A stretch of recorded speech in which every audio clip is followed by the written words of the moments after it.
কেন্দ্রের বিজেপি সরকারের বিভিন্ন জনবিরোধী নীতির প্রতিবাদে বুধবার দেশব্যাপী সাধারণ ধর্মঘটের ব্যাপক প্রভাব পড়ল মালদায়। 24 ঘন্টার ধর্মঘটকে কেন্দ্র করে দফায় দফায় উত্তেজনা তৈরি হলো জেলার বিভিন্ন প্রান্তে। বন্ধ সমর্থনকারী এবং বন্ধ ব্যর্থকারীদের মিছিল পাল্টা মিছিলে উত্তপ্ত হয়ে উঠল জেলার রাজনৈতিক পরিস্থিতি। জোরপূর্বক বন্ধ করার চেষ্টার ঘটনায় বেশ কয়েকজনকে আটক করল পুলিশ। শ্রমকোড বাতিল, অসংগঠিত শ্রমিকদের মাসে ন্যূনতম 26,000 টাকা বেতন, শ্রমিকদের সামাজিক সুরক্ষা প্রদান, কৃষকের উৎপাদিত ফসলের ন্যায্য মূল্য, অস্বাভাবিক দ্রব্যমূল্য নিয়ন্ত্রণ, রেগা প্রকল্পে বছরে 200 দিনের কাজ, 600 টাকা মজুরি সহ একাধিক দাবিতে বুধবার দেশ জুড়ে সাধারণ ধর্মঘটের ডাক দেয় বিভিন্ন কেন্দ্রীয় ট্রেড ইউনিয়ন।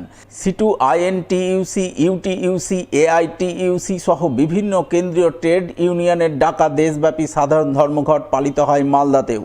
ধর্মঘটকে কেন্দ্র করে বুধবার সকাল থেকেই মালদা শহরের বিভিন্ন বাজার দোকানপাটের ঝাঁপ বন্ধ ছিল। রাস্তায় বেসরকারি বাসের দেখা মেলেনি। সরকারি বাস ও কিছু কিছু ছোটখাটো যানবাহন চলাচল করলেও তার সংখ্যা ছিল নগণ্য। রাস্তাঘাট ছিল শুনশান। এই পরিস্থিতিতে বন্ধকে সর্বাত্মক রূপ দিতে বুধবার সকাল থেকে মালদা শহরে পথে নামেন সিটু, আইএনটিইউসি সহ বিভিন্ন কেন্দ্রীয় ট্রেড ইউনিয়ন নেতৃত্ব। তারা দলীয় কর্মী সমর্থকদের নিয়ে মালদা শহরের রাজপথে মিছিল করেন।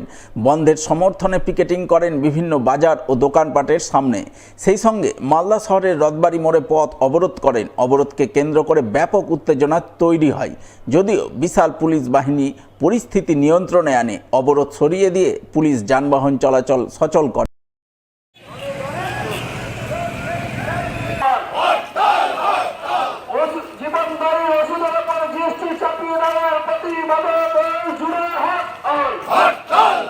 সিটু, আইএনটিইউসি সহ বিভিন্ন কেন্দ্রীয় ট্রেড ইউনিয়নের দেশব্যাপী সাধারণ ধর্মঘটকে কেন্দ্র করে বুধবার সাত সকালে ব্যাপক উত্তেজনা ছড়ায় মালদা শহরে। বন্ধ সফল করতে রাস্তায় নামেন বন্ধ সমর্থনকারীরা। পিকেটিং করেন শহরের বিভিন্ন এলাকায়। পাল্টা বন্ধ ব্যর্থ করতে রাস্তায় নেমে জনজীবন সচল রাখার চেষ্টা চালান তৃণমূলের শ্রমিক সংগঠন আইএনটিইউসির নেতাকর্মীরা। ফলে দুপক্ষই শহরের রাস্তায় মুখোমুখি হন, যার জেরে ব্যাপক উত্তেজনাময় পরিস্থিতি তৈরি হয়। পাশাপাশি পুলিশের সঙ্গে বন্ধ সমর্থনকারীদের বচসার ছবি নজরে আসে।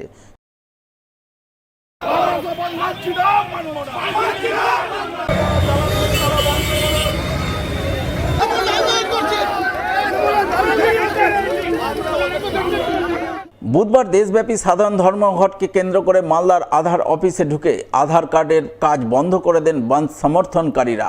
ফলে চরম বিপাকে পড়েন জেলার বিভিন্ন প্রান্ত থেকে অফিসে আধার কার্ডের কাজ নিয়ে আসা সাধারণ মানুষজন। কোনো রকম নোটিশ না দিয়ে হঠাৎ করে কর্তৃপক্ষ ধর্মঘটের কারণ দর্শিয়ে কাজ বন্ধ করে দেওয়ায় কর্তৃপক্ষের বিরুদ্ধে একরাশ ক্ষোভ প্রকাশ করেন আধার অফিসের সামনে দীর্ঘক্ষণ লাইনে দাঁড়িয়ে থাকা মানুষজন।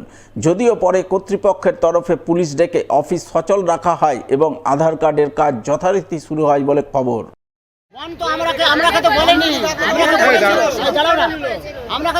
স্যার এসে কি দেখলাম? আমরা গেট বন্ধ দেখলাম।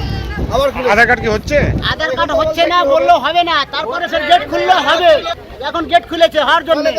আমাদের সঙ্গে তো কোনো অফিসার কথা বলেনি।